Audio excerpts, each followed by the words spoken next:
깊은 밤, 한 대학생이 인터넷을 검색합니다.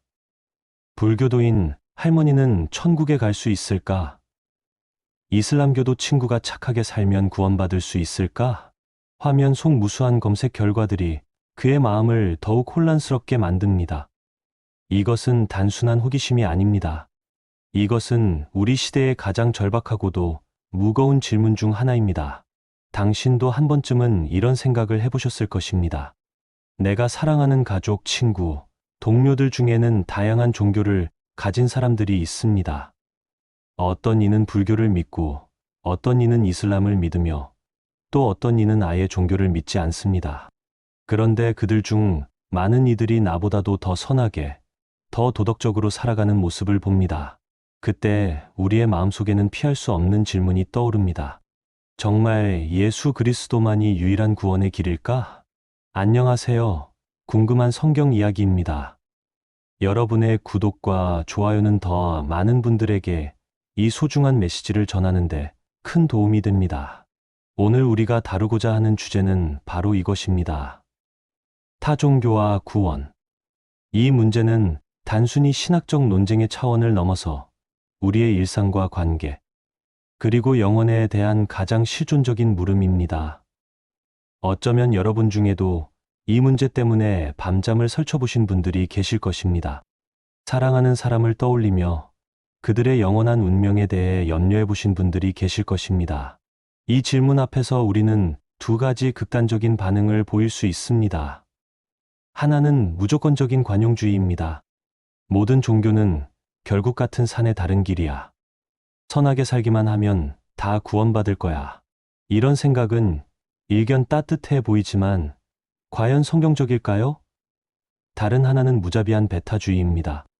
오직 우리만 옳다. 나머지는 모두 지옥 간다. 이런 태도는 분명해 보이지만 과연 하나님의 마음을 반영하는 것일까요? 오늘 우리는 이 두 극단 사이에서 성경이 말하는 진리를 찾아가려고 합니다. 그것은 결코 쉬운 여정이 아닐 것입니다. 때로는 우리의 감정과 직관에 반하는 말씀을 마주하게 될 것이고, 때로는 우리의 이해를 뛰어넘는 하나님의 신비 앞에 무릎을 꿇게 될 것입니다. 먼저 우리가 직면해야 할 현실을 바라보겠습니다. 전 세계 인구의 약 70%가 기독교가 아닌 다른 종교를 믿거나 아예 종교를 믿지 않습니다. 이들 중에는 정말 훌륭한 사람들이 많습니다. 자신을 희생해서 가난한 이웃을 돕는 불교도, 매일 5번씩 기도하며 경건하게 살아가는 무슬림, 윤리적 원칙을 지키며 정직하게 살아가는 무신론자들, 이들을 바라보면서 우리는 묻게 됩니다. 정말 이들이 모두 멸망할 운명인가? 이 질문 앞에서 많은 기독교인들이 혼란을 겪습니다. 어떤 이들은 하나님의 사랑을 강조하며 결국 모든 사람이 구원받을 것이라고 주장합니다. 사랑의 하나님이 어떻게 사람들을 지옥에 보내시겠어요? 하지만 또 다른 이들은 성경의 명확한 선언을 들며 반박합니다. 예수님께서 분명히 말씀하셨잖아요. 나로 말미암지 않고는 아버지께로 올 자가 없다고. 여러분, 이 순간 우리의 마음이 어떤가요? 편안한가요? 아니면 불편한가요? 아마 대부분은 불편함을 느끼실 것입니다. 왜냐하면 이 문제는 우리의 머리만이 아니라 우리의 가슴을 건드리기 때문입니다. 우리가 사랑하는 사람들의 얼굴이 떠오르기 때문입니다. 성경을 펼쳐보겠습니다. 요한복음 14장 6절에서 예수님은 분명히 말씀하셨습니다. 예수께서 이르시되 내가 곧 길이요 진리요 생명이니 나로 말미암지 않고는 아버지께로 올 자가 없느니라. 이 말씀은 해석의 여지가 없을 만큼 명확합니다. 예수 그리스도만이 유일한 구원의 길이라는 선언입니다. 사도행전 4장 12절도 마찬가지입니다. 다른 이로서는 구원을 받을 수 없나니 천하 사람 중에 구원을 받을 만한 다른 이름을 우리에게 주신 일이 없음이라. 베드로는 사내들인 앞에서 이렇게 담대하게 선포했습니다. 타협의 여지가 없는 절대적 선언입니다. 디모데전서 2장 5절과 6절에서는 더욱 구체적으로 말합니다. 하나님은 한 분이시요 또 하나님과 사람 사이의 중보자도 한 분이시니 곧 사람이신 그리스도 예수라. 그가 모든 사람을 위하여 자기를 대속물로 주셨으니 하나님과 인간 사이의 중보자는 오직 한 분, 예수 그리스도뿐이라는 것입니다. 이런 성경 구절들을 읽을 때 우리는 피할 수 없는 결론에 도달하게 됩니다. 기독교는 배타적 종교입니다. 구원의 길은 오직 예수 그리스도를 통해서만 열려 있다는 것이 성경의 일관된 가르침입니다. 이것을 신학적으로는 그리스도 중심주의 또는 기독교적 배타주의라고 부릅니다. 하지만 여기서 우리가 멈춘다면 우리는 진리의 한 면만 보는 것입니다. 성경은 동시에 하나님의 무한한 사랑과 긍휼에 대해서도 말씀합니다. 베드로후서 3장 9절을 보겠습니다. 주의 약속은 어떤 이들이 더디다고 생각하는 것 같이 더딘 것이 아니라 오직 주께서는 너희를 대하여 오래 참으사 아무도 멸망하지 않고 다 회개하기에 이르기를 원하시느니라. 하나님은 아무도 멸망하지 않기를 원하십니다. 모든 사람이 회개하고 구원받기를 원하십니다.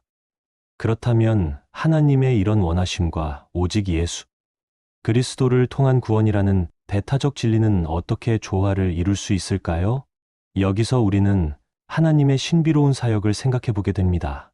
로마서 1장 19절과 20절에서 바울은 이렇게 말합니다. 이는 하나님을 알만한 것이 그들 속에 보임이라 하나님께서 이를 그들에게 보이셨느니라.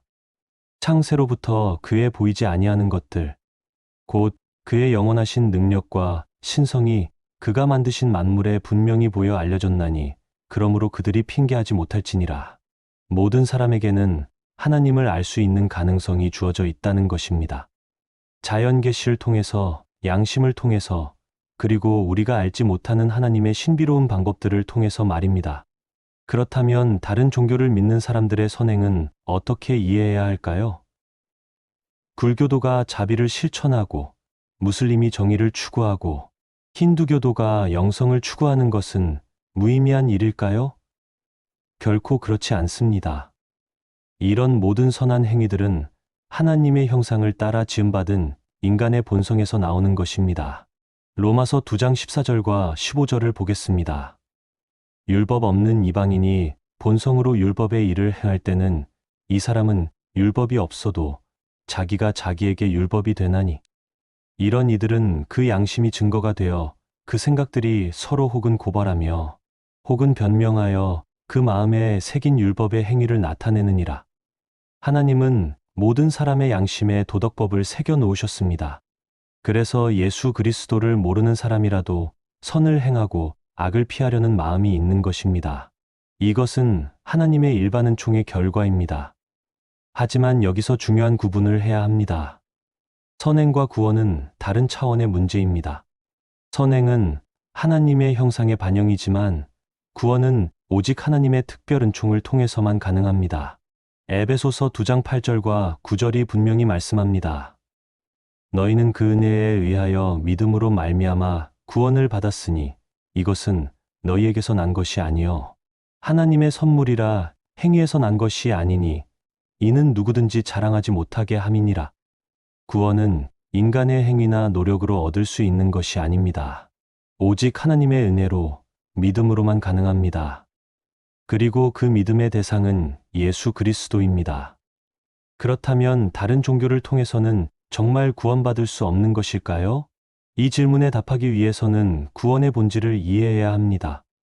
구원이란 단순히 도덕적 완성이나 영적 깨달음이 아닙니다.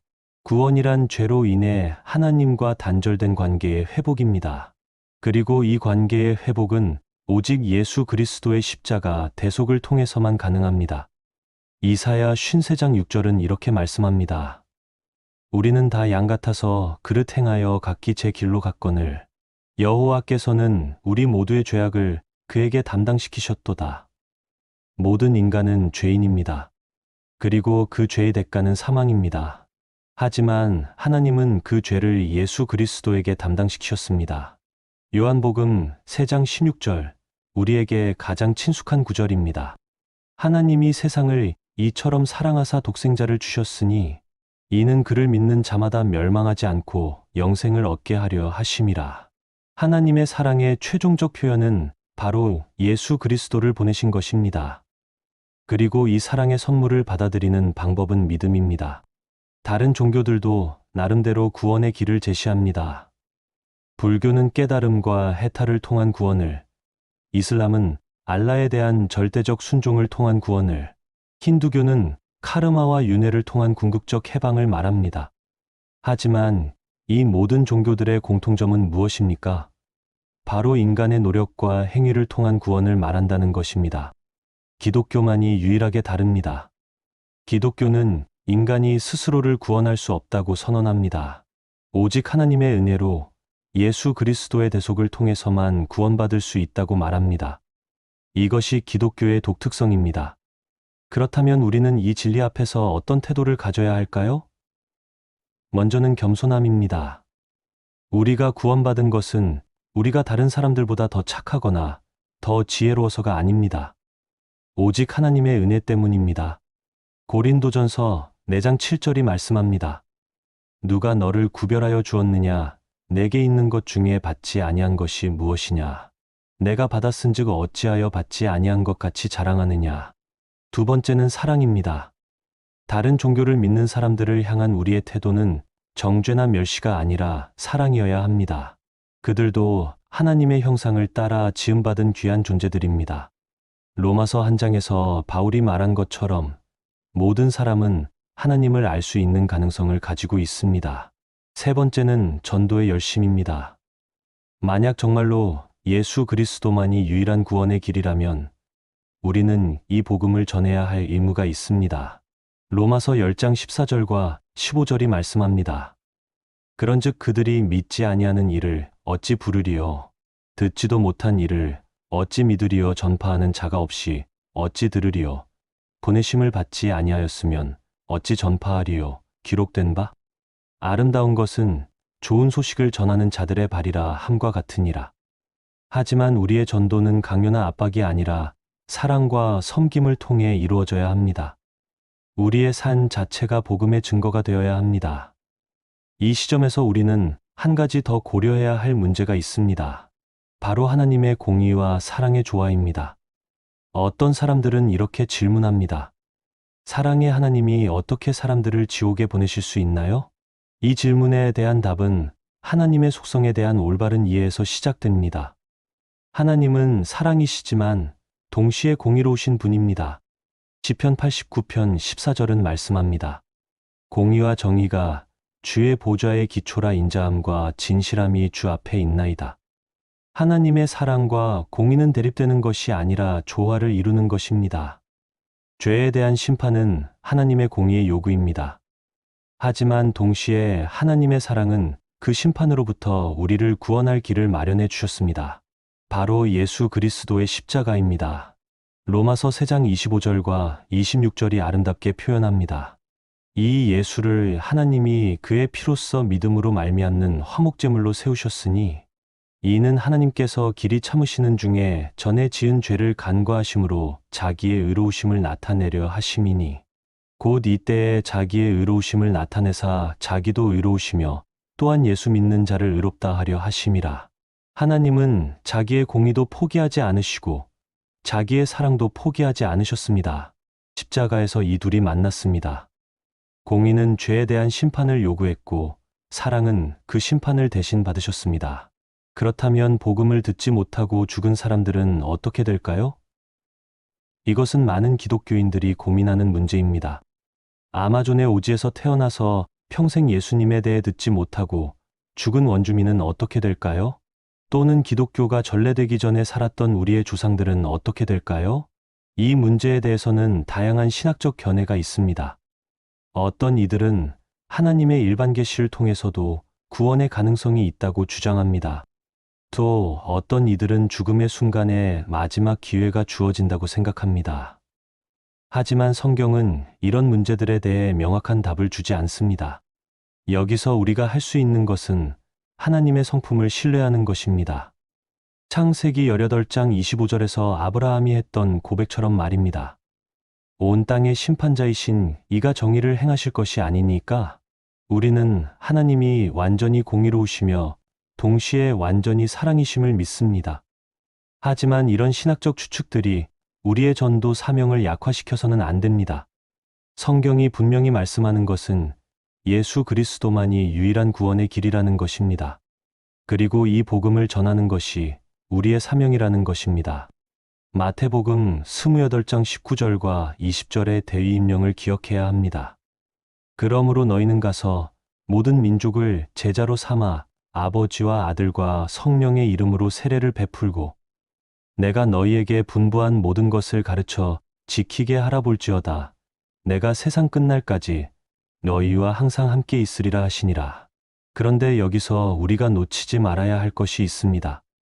복음 전파는 단순히 정보의 전달이 아니라는 것입니다. 그것은 사랑의 표현입니다. 우리가 복음을 전하는 이유는 사람들을 정죄하거나 우리의 종교적 우월감을 과시하기 위함이 아닙니다. 그들을 진심으로 사랑하기 때문입니다. 바울 사도는 로마서 9장 2절과 3절에서 자신의 마음을 이렇게 털어놓았습니다. 내게 큰 근심이 있는 것과 마음에 그치지 아니하는 고통이 있는 것을 내 양심이 성령 안에서 나와 더불어 증언하노니 나의 형제 곧 고륙의 친척을 위하여 내 자신이 저주를 받아 그리스도에게서 끊어질지라도 원하는 바로라. 이것이 복음을 전하는 자의 마음입니다. 자신이 저주를 받을지라도 동족들이 구원받기를 원하는 마음입니다. 이런 사랑이 없다면 우리의 전도는 공허한 종교적 활동에 불과합니다. 다시 우리 주제로 돌아가서 다원주의 시대를 살아가는 기독교인으로서 우리는 어떤 자세를 가져야 할까요? 첫째, 진리에 대한 확신을 가져야 합니다. 예수 그리스도만이 유일한 구원의 길이라는 성경의 가르침을 흔들림 없이 믿어야 합니다. 이것은 독단이 아니라 신앙입니다. 둘째, 다른 종교를 믿는 사람들을 존중해야 합니다. 그들의 종교적 신념을 존중한다는 것이 그들의 신념이 옳다는 것을 인정한다는 뜻은 아닙니다. 하지만 그들도 하나님의 형상을 따라 지음받은 귀한 존재들이며 그들의 양심과 신념을 존중해야 합니다. 셋째, 대화에 열려 있어야 합니다. 다른 종교를 믿는 사람들과 대화할 때 우리는 먼저 듣는 자세를 가져야 합니다. 그들의 이야기를 들으려 하지 않고 일방적으로 말하는 것은 진정한 소통이 아닙니다. 넷째, 겸손해야 합니다. 우리가 구원받은 것은 우리의 공로가 아니라 하나님의 은혜입니다. 이 사실을 잊지 말아야 합니다. 오늘날 우리 사회는 점점 더 다종교, 다문화 사회가 되어가고 있습니다. 우리 주변에는 다양한 종교적 배경을 가진 사람들이 함께 살아가고 있습니다. 이런 상황에서 우리는 어떻게 복음의 배타성을 유지하면서도 사회의 일원으로서 조화롭게 살아갈 수 있을까요? 이 문제에 대한 답을 찾기 위해서는 예수님의 모범을 살펴보아야 합니다. 예수님은 사마리아 여인과 만나셨을 때 어떻게 하셨습니까? 요한복음 4장을 보면 예수님은 먼저 그 여인의 필요에 관심을 보이셨습니다. 목마름에 대해 이야기하시며 대화를 시작하셨습니다. 그리고 그 여인의 인격을 존중하시며 대화하셨습니다. 사마리아인들은 당시 유대인들이 가장 혐오하던 민족이었습니다. 그들은 혼혈 민족이었고 종교적으로도 유대교와 다른 신앙을 가지고 있었습니다. 하지만 예수님은 그런 종교적, 민족적 편견을 뛰어넘어 그 여인을 만나주셨습니다. 그리고 결국 그 여인은 예수님을 그리스도로 고백하게 되었습니다. 또 다른 예를 보겠습니다. 마태복음 8장에 나오는 백부장의 이야기입니다. 이 백부장은 로마인이었습니다. 이방인이었고 유대인들을 지배하는 로마 제국의 군인이었습니다. 하지만 예수님은 그의 믿음을 보시고 크게 놀라시며 이렇게 말씀하셨습니다. 내가 진실로 너희에게 이르노니 이스라엘 중 아무에게서도 이만한 믿음을 보지 못하였노라. 예수님은 종교적 배경이나 민족적 출신을 넘어서 개인의 믿음에 주목하셨습니다. 이것이 우리가 다른 종교를 믿는 사람들을 대할 때 가져야 할 자세입니다. 하지만 동시에 우리는 예수님이 진리에 대해서는 절대 타협하지 않으셨다는 것도 기억해야 합니다. 오늘날 우리가 살아가는 이 시대는 상대주의가 팽배한 시대입니다. 모든 진리는 상대적이다. 절대적 진리는 없다는 생각이 널리 퍼져 있습니다. 이런 분위기에서 예수 그리스도만이 유일한 구원의 길이라고 말하는 것은 매우 어려운 일입니다. 많은 사람들이 이런 주장을 독단적이고 배타적이라고 비판합니다. 하지만 우리는 기억해야 합니다. 진리는 인기투표로 결정되는 것이 아닙니다. 예수님도 이것을 아셨습니다. 요한복음 15장 18절에서 예수님은 이렇게 말씀하셨습니다. 세상이 너희를 미워하면 너희보다 먼저 나를 미워한 줄을 알라. 그렇다면 우리는 어떻게 해야 할까요? 먼저 우리 자신의 삶을 점검해야 합니다. 우리가 전하는 복음이 우리의 삶을 통해 증거되고 있는지 살펴봐야 합니다. 마태복음 5장 16절에서 예수님은 말씀하셨습니다. 이같이 너희 빛이 사람 앞에 비치게 하여 그들로 너희 착한 행실을 보고 하늘에 계신 너희 아버지께 영광을 돌리게 하라. 베드로전서 3장 15절은 우리에게 이런 권면을 줍니다.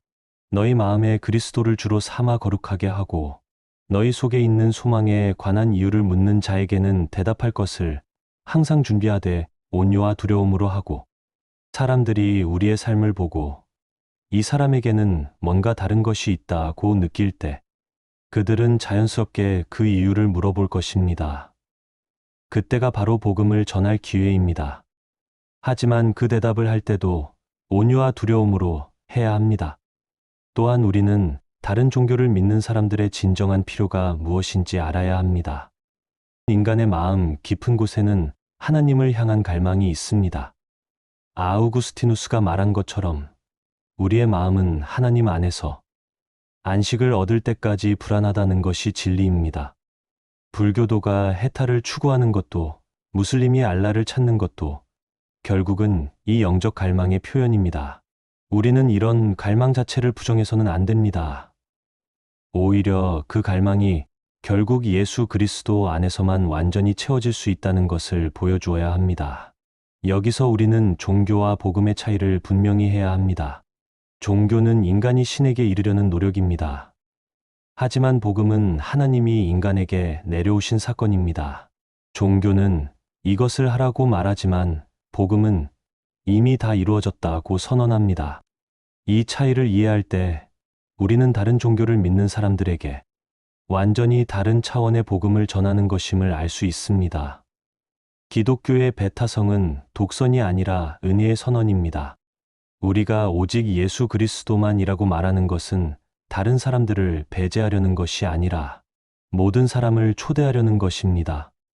십자가는 배제의 표시가 아니라 초대의 표시입니다.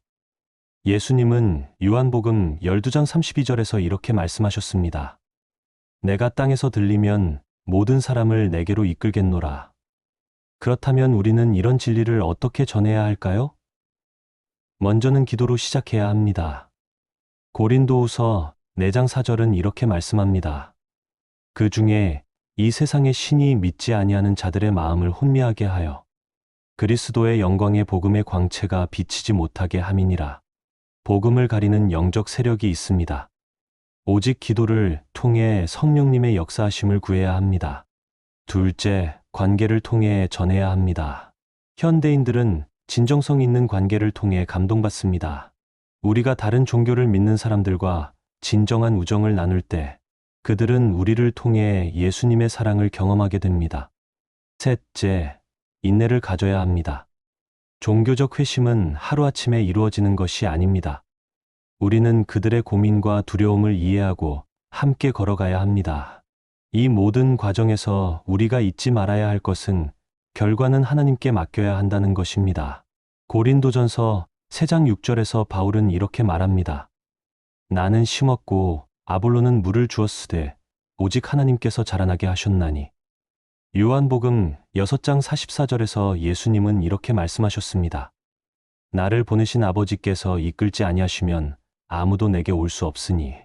궁극적으로 사람을 예수님께로 이끄시는 분은 하나님 아버지이십니다. 이제 우리는 종말론적 관점에서 이 문제를 생각해 보아야 합니다. 언젠가 모든 것이 끝나는 날이 올 것입니다.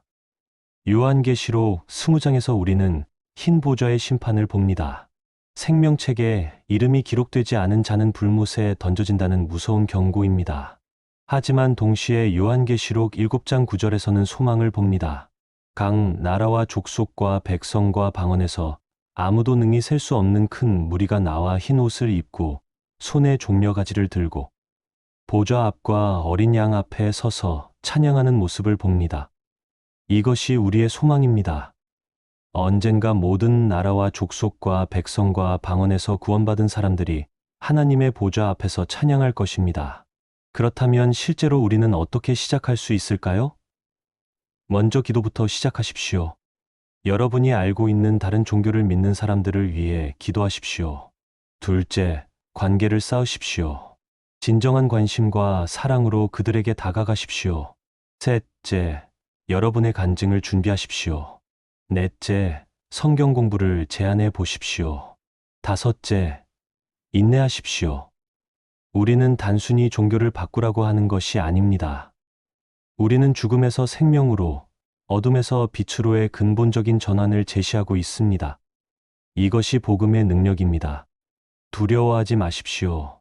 디모데후서 1장 7절이 말씀합니다.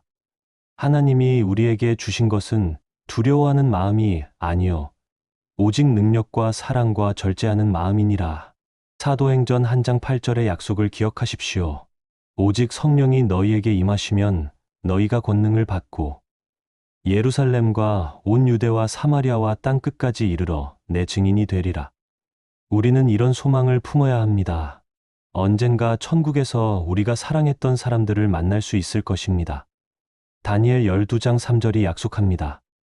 많은 사람을 옳은 대로 돌아오게 한 자는 별과 같이 영원토록 빛나리라. 그러므로 우리 함께 이 거룩한 사명에 동참합시다. 두려워하지 말고 포기하지 말고 사랑으로 복음을 전합시다. 타종교와 구원의 문제는 복잡하고 어려운 주제입니다. 하지만 해답은 분명합니다. 예수 그리스도만이 유일한 구원의 길입니다. 오늘부터 새로운 마음으로 시작해 봅시다. 우리 주변의 다른 종교를 믿는 사람들을 새로운 눈으로 바라봅시다. 그들을 판단의 대상이 아니라 사랑의 대상으로 여깁시다. 성령님의 능력을 의지하여 담대히 복음을 전해봅시다. 하나님께서 여러분의 순종과 헌신을 통해 놀라운 일들을 행하실 것입니다. 믿습니다. 기대합니다. 그리고 함께 기도합니다. 댓글로 여러분의 생각과 간증을 나누어 주세요. 함께 기도하며 응답하겠습니다.